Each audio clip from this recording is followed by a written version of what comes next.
let's rock, y'all. Non stop, y'all. And to the beat, y'all. The body rock, y'all. So let's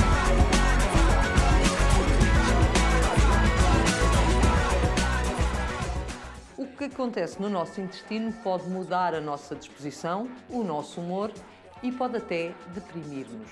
A ideia começa a ganhar peso e consistência nos estudos científicos internacionais e cada vez mais vemos aparecer mais clínicos e cientistas a aceitar que os intestinos têm inteligência própria e são capazes de influenciar muito do nosso bem-estar físico e psíquico. Este vai ser o tema do Saúde em Jogo de hoje e fomos à rua saber se a população já ouviu falar de cérebro intestinal.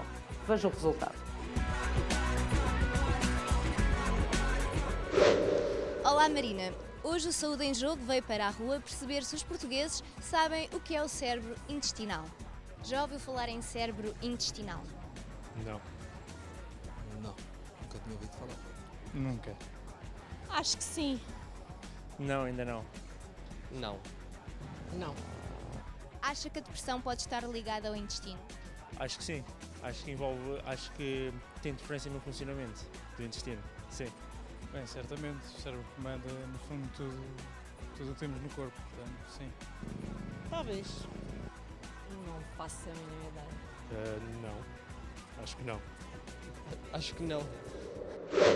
Se estivermos muito estressados, o cérebro vai precisar de energia e vai pedi-la aos intestinos, que solidariamente poupa energia durante a digestão. Este conceito é defendido pela gastroenterologista alemã Julia Enders, que em 2015 chamava a atenção para o problema no seu livro A Vida Secreta dos Intestinos. Hoje vamos avaliar este tema com um psiquiatra, mais precisamente com o Dr. António Sampaio, que eu agradeço mais uma vez por estar aqui no Saúde em Jogo. Doutor, de facto o intestino é o nosso segundo cérebro ou não? E de onde é que vem esta ideia? Esta ideia vem porque o intestino tem, de facto, uma rede neuronal com cerca de 500 milhões de neurónios. Portanto, é, de facto, um órgão muito particular que tem, e a ideia do segundo cérebro tem a ver também com isto. Quer dizer, o intestino funciona em algumas coisas quase autonomamente. Por exemplo, nós não mastigamos bem uma alface, ele não vai pedir ordem ao cérebro para tratar disso. Ele tem o seu sistema nervoso e trata disso. Há outras situações em que ele já vai comunicar com o nosso primeiro cérebro. Por exemplo, se bebemos demais, ele já vai comunicar com o nosso primeiro cérebro e vai, evidentemente, por exemplo, provocar-nos uma alteração ou um vómito ou qualquer coisa. Sim. Mas tem, de facto, uma capacidade de autonomia e sobretudo, uma grandeza de tal maneira que o sistema nervoso autónomo, que tem o parasimpático e o simpático, tem também o sistema nervoso entérico, é, de facto, dos órgãos que agora se dá a mais importância porque, de facto, depende dele toda a nutrição e depende dele, evidentemente, os grandes nutrientes que nós precisamos para funcionar e para trabalhar. Mas a grande novidade aqui também é que o intestino passou também a ter uma parte emocional que não lhe era diagnosticada, entre aspas, que nós não sabíamos, ou pelo menos o comum dos mortais não fazia essa ligação entre o intestino, de facto, e as nossas emoções. O que é isso? Nós já tínhamos essa ideia no sentido descendente, isto é, por exemplo, a Marina zangar-se comigo e eu dizer não vai acontecer. Vou ter que digerir isso. Eu ir ter que digerir a sua zanga já é uma ideia de que nós temos que a parte do intestino, se eu disser, provocou-me um amargo de boca, também é a ideia de que nós temos uma ideia de que fazer um exame e termos má disposição intestinal, ter um stress e ficar com dilatação intestinal ou com alterações ou com diarreia, nós temos uma ideia no sentido descendente, todos nós temos uma ideia que o cérebro mexe. O contrário é que nós não tínhamos muito essa ideia. No sentido descendente nós tínhamos essa ideia. Tínhamos a ideia que todas as nossas emoções mexiam com a parte intestinal e não o contrário. O contrário é que não tínhamos muito essa ideia. E de facto é verdade. Ou seja, mas está comprovado cientificamente que isso está comprovado cientificamente que o bom funcionamento do aparelho gastrointestinal tem muito mais hipótese de levar um bom funcionamento cerebral. Mas o intestino, por exemplo, nós podemos dizer que o intestino, de alguma maneira, comanda. A questão está aqui. Comanda, de facto, as nossas emoções. Quando dizemos que o intestino tem uma particularidade muito grande, por exemplo, nas doenças mentais. Há aqui uma ligação direta. O que é que isso significa concretamente? Para quem está de fora, é muito difícil entender, de facto, onde é que entra aqui esta novidade. Imagine que uma criança não é devidamente alimentada durante a sua infância. Ok. Essa não alimentação, os nutrientes não sendo os essenciais para um bom desenvolvimento cerebral, ela vai ter problemas adaptativos. Esses problemas adaptativos levam a stress. Esse stress, via cortisol e outros neurotransmissores, vão provocar uma inflamação intestinal e uma nova absorção intestinal. Essa má absorção continua a levar poucos nutrientes ao cérebro. Isto não sai daqui. Pois. Portanto, nós sabemos que no desenvolvimento é de tal maneira que os cientistas, nomeadamente um grupo irlandês, têm visto que depende da boa absorção intestinal e da microbiota. A microbiota é um conceito diferente, que é um conceito, antigamente chamava-se microflora, mas depois deixou de se chamar flora, chamava-se a flora. Porquê é que se deixou de chamar flora? Porque antigamente achava-se que tudo o que era a bactéria era de origem vegetal. Okay. Mas percebeu-se que não era só de origem vegetal, então passou-se a chamar microbiota. Mas é como se fosse a microflora, mas também animal. Microbiota. Ligada. A microbiota nós temos qualquer coisa como 100 trilhões de bactérias no intestino. É uma coisa brutal. Pois. Pesadas, as nossas bactérias de um homem adulto, pesadas as nossas bactérias têm que cerca de 2 quilos. 2 quilos. São de 500 espécies diferentes. É muito provável que nos últimos anos, quando digo últimos anos, o último milénio, se tenha alterado nas populações ditas civilizadas a microbiota intestinal e não num sentido positivo. Ok. Portanto, morreram muitas... terão morrido, entre aspas, muitas das boas, porque nós passámos a ter hábitos de vida diferentes e pode ter havido um desequilíbrio e, de facto, alguma coisa... Não é que seja a única causa, mas nós sabemos que as situações de doença mental que têm vindo a agravar, sobretudo no mundo mais civilizado, uma das causas também tem a ver com os hábitos alimentares. Nós hoje sabemos isso. É? De tal maneira assim é que a situação da população intestinal consegue-se hoje em experimentação alterar o comportamento de ansiedade ou não, alterando a flora intestinal. Dr. António Sampaio, então nesse contexto ganha força a necessidade de utilização dos pré e dos probióticos, e eu peço-lhe aqui para nos explicar em poucas palavras o que é que são estes dois, não sei se lhes posso chamar fármacos, mas pelo menos substâncias, na ajuda do melhoramento da nossa microbiótica intestinal. Pois, a microbiota, as bactérias intestinais, têm que se alimentar. Ok. Embora elas não sejam muito úteis, justamente porque elas ajudam-nos a quê? Ajudam-nos a digerir os alimentos, ou seja, se nós tivéssemos poucas bactérias, tínhamos que comer muito mais para absorver muito menos, porque elas digerem os alimentos que nós comemos e facilitam a entrada deles em corrente sanguínea, mas elas precisam de se alimentar. Portanto, os pré-bióticos são uma espécie de fibras que alimentam as bactérias.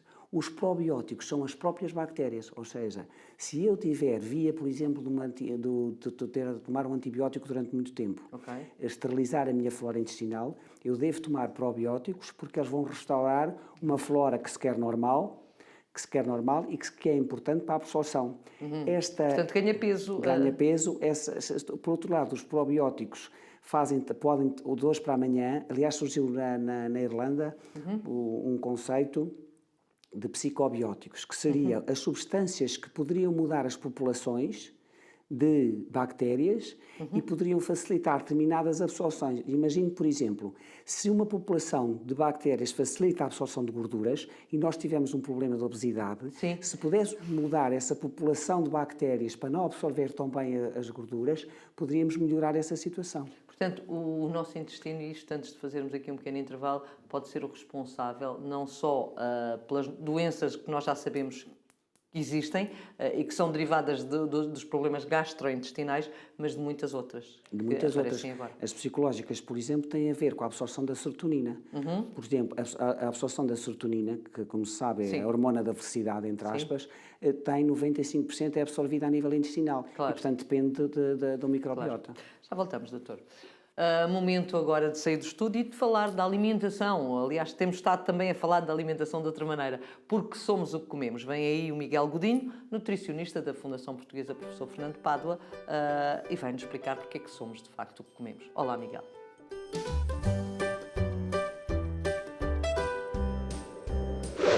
Olá, Hoje vamos falar de Alzheimer. Esta doença tem como principais fatores de risco a idade e a carga genética. Contudo, existe também alguma influência daquilo que fazemos ao longo da nossa vida e isto determina-se naquilo que consideramos outros fatores de risco, sendo estes, por exemplo, a hipercolesterolemia ou a obesidade. Para manter a hipercolesterolemia e a obesidade fora da equação, é preciso manter uma alimentação saudável e uma vida ativa. Algumas recomendações mais usuais para esta doença são a redução da quantidade de gordura saturada que come na sua alimentação. Para reduzir este tipo de gordura, deve aumentar a quantidade de hortícolas que introduz na sua alimentação. Deve comer mais vegetais no prato ou na sopa. Desta forma, irá reduzir a quantidade de carne, de peixe ou de ovos que tem na sua alimentação, reduzindo assim a quantidade de gordura saturada que ingere. Deve sim aumentar a quantidade de gordura insaturada que tem na sua alimentação. Sobretudo, esta gordura tem ácidos gordos ômega 3, que é um dos nutrientes que eu disse que estava em falta nos doentes de Alzheimer. Para fazer face ao déficit de antioxidantes derivados da doença de Alzheimer, deve incluir alimentos na sua alimentação que possam providenciar este composto. Alimentos que tenham antioxidantes são, por exemplo, os frutos vermelhos, os mirtilos, os morangos ou as ameixas. Deve também incluir na sua alimentação o ácido fólico, que tem um papel preponderante no desenvolvimento do sistema nervoso. Alimentos com alto teor de ácido fólico são, por exemplo, os vegetais de folha verde. Deve incluí-los nos seus pratos principais, nas saladas ou também nas sopas. Deve ainda incluir na sua alimentação um antioxidante muito poderoso, a vitamina E.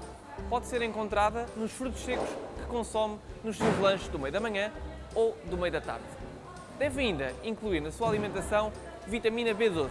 Esta é exclusiva das fontes animais, como sabe, da carne, do peixe, dos ovos ou do leite. Para os vegetarianos, está disponível sob a forma de levedura. O Alzheimer pode ser englobado num conjunto de doenças cuja alimentação tem um papel preponderante, sobretudo na prevenção. Tenha uma vida ativa, coma de forma variada, completa e equilibrada. Até para a semana. Espaço Somos o que Comemos, de Miguel Godinho, sempre atual e oportuno. Por aqui continuo a conversar com o psiquiatra António Sampaio sobre o cérebro intestinal. Ou será o intestino cerebral? Esta é a questão que muita gente já se começa a colocar, não é? Se é uma coisa ou se é outra.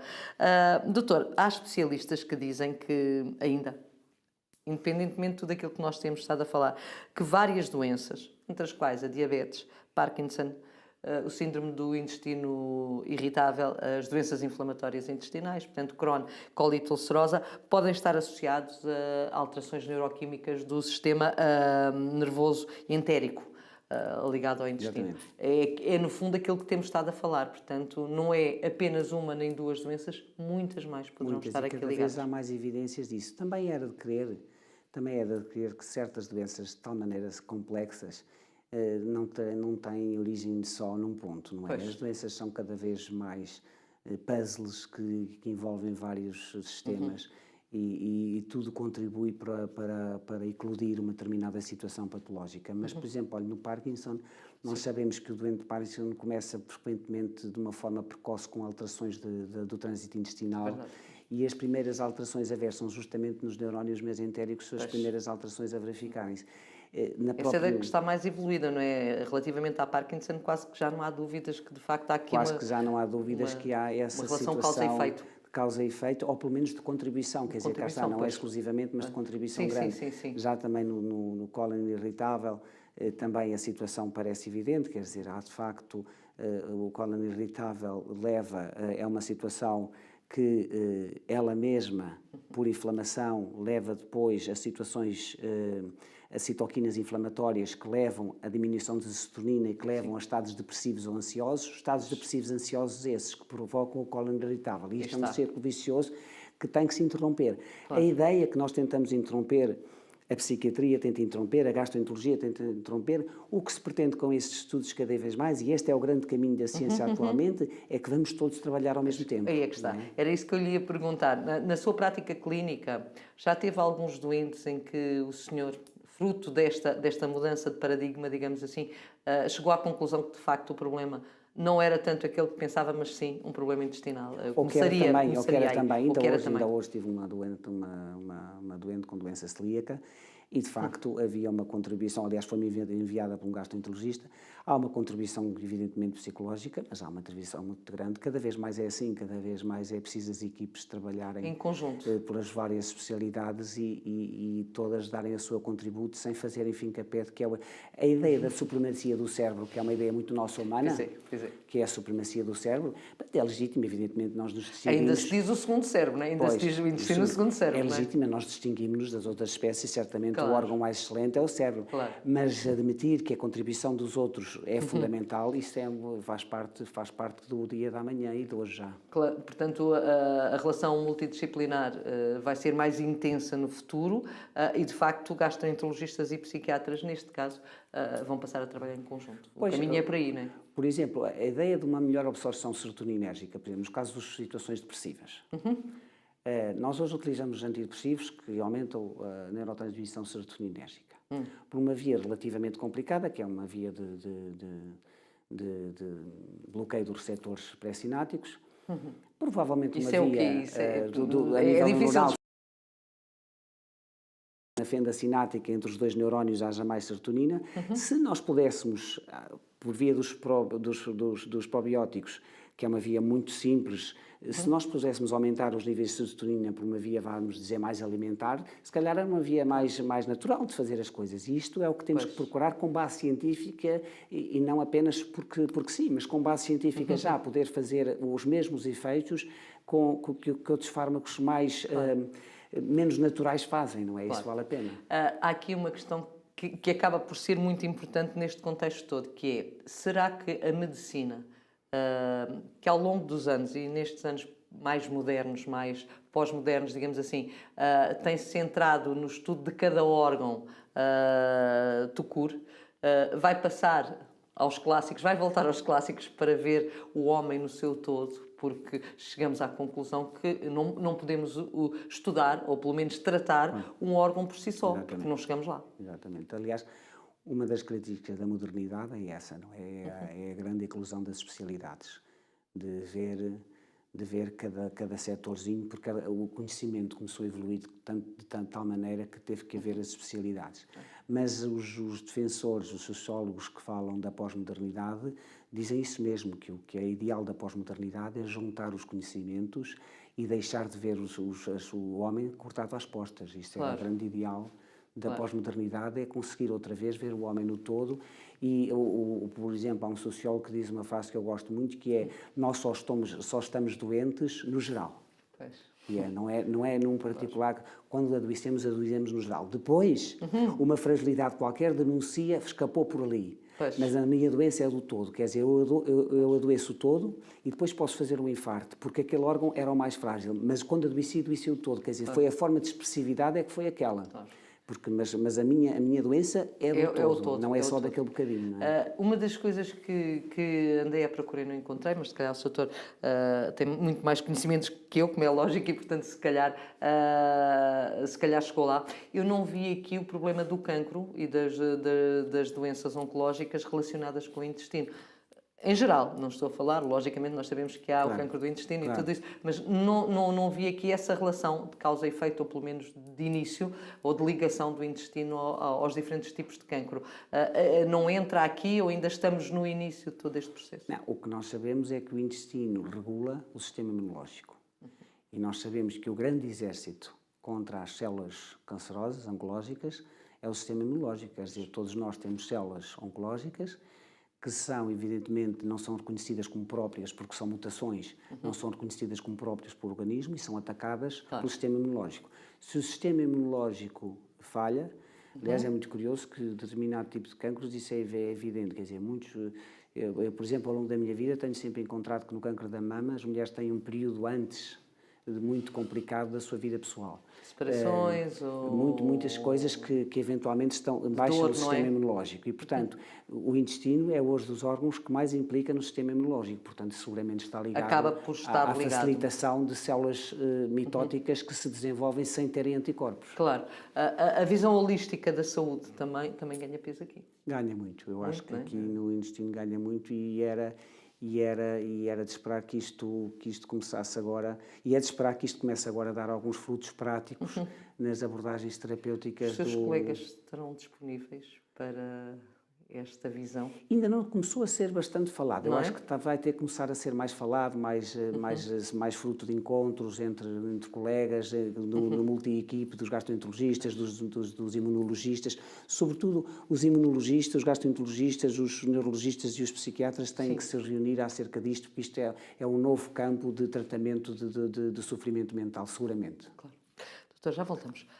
Momento de cuidar de nós. A Raquel Pérez já está a postos e vamos saber que novidades nos vai aqui deixar no Saúde em Jogo. Olá, bem-vindo a mais um Cuidar de Nós. Hoje venho-vos falar de máscaras Beauty Flash. Hoje as propostas que vos trago são, por exemplo, uma delas em creme. Ora, esta que vos trago aqui poderá ser aplicada, vocês obviamente com um bocadinho de água micelar borrifam a pele, portanto basicamente para retirar o excesso de impurezas que a pele possa ter, abrem a embalagem e vão aplicando o creme em movimentos circulares. Isto porquê? Para vos ajudar a que o produto seja inserido na pele com uma eficácia maior. Vocês têm que colocar a máscara no rosto, deixam-na atuar sensivelmente durante 10 minutos e depois não vão retirá-la com água, mas sim fazem só o retiro do excesso. Pode ser com Kleenex úmido, pode ser com Kleenex seco, fica à vossa mercê e aquilo que vocês acharem que é mais confortável para a vossa pele. A outra proposta que vos trago não vem em forma de creme, mas sim num líquido. Apresenta-se num formato diferente, portanto vocês têm aqui uma ampola, convém que a abanem para misturar o produto, com cuidado retiram a parte de cima, portanto têm que a partir, e quando eu digo cuidado é mesmo cuidado porque isto é vidro, colocam esta tampinha por cima e ela vai encaixar. E depois vocês vão retirando o produto para as vossas mãos e vão aplicando no rosto. Se eventualmente não conseguirem gastar a embalagem toda, têm aqui um fecho para que o produto não perca as suas propriedades e podem guardá-lo para 1, 2 noites a seguir. Não convém que seja muito tempo para que o produto não se estrague. Bom, hoje ficamos por aqui. Até um próximo Cuidar de Nós. Até lá. Estamos no final do Saúde em Jogo. Doutor António Sampaio, foi mais uma vez um gosto recebê-lo no Saúde em Jogo, ainda por cima para um tema que de facto está aqui no início, está aí em ebulição, digamos assim, no meio científico. Esperemos que daqui a uns anos tenhamos aqui boas novidades, quer para a sua área, a área da saúde mental, quer mesmo para as doenças gastrointestinais e para as outras que estão associadas. Muito obrigada pela sua presença no Saúde em Jogo. Final, como eu disse, do Saúde em Jogo. Já sabe que eu volto para a semana. Também sabe porquê.